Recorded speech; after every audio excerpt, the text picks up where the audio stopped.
कधीच नाही चुकणार तुमचे फेवरेट टीव्ही शोज झी5 सोबत, तेही एकदम फ्री।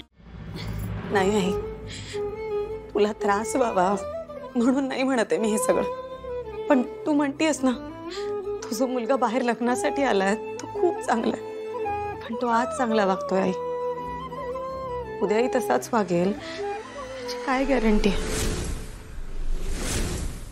मग आई आता तूच सांग, मी लग्नाला कशी तयार हो? सांग ना। देवा, सुशीलाला बळ दे जेणेकरून ती वसूला लग्नासाठी तयार करू शकेल।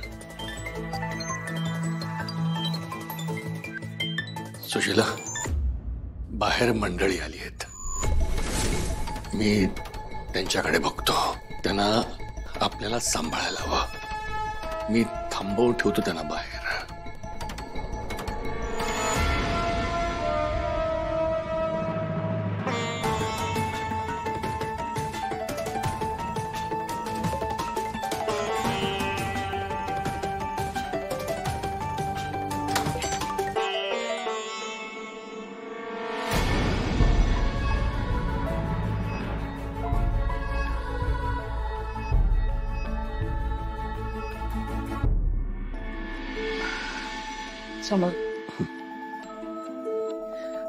येते वसू, तयार होते ना? मी तेच विचारत होते। हो हो हो, नाही मी त्यांना म्हंटल बाहेर पाहुणे मंडळी आली आहेत, जरा लवकर कर, घाई कर, पण आता नवरे मुलीचं कसं असतं तुम्हाला माहिती आहे ना? तिला सवय असेल ना, पण नाही तिचं दुसरं आहे ना म्हणून म्हंटल।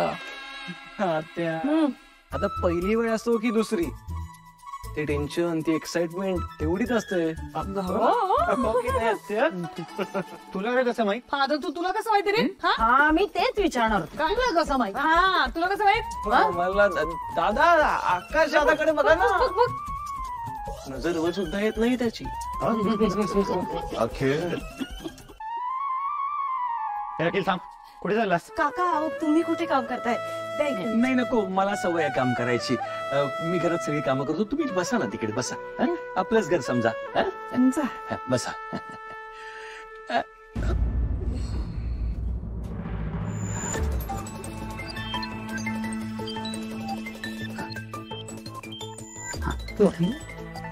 काय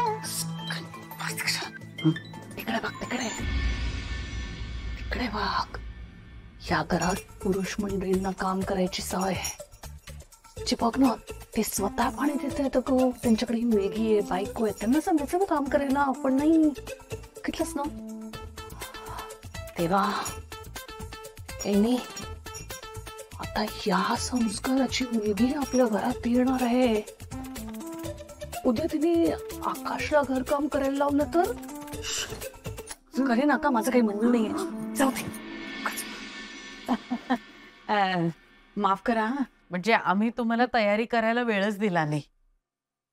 वसुंधरेच्या माहेरचे कोणी आले नाहीयेत का इथे?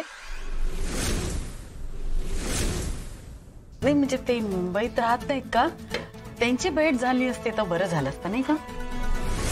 त्यांची संमती आहे ना या लग्नाला? झी5 ॲप डाउनलोड करा आणि पहा सर्व एपिसोड्स एकदम फ्री।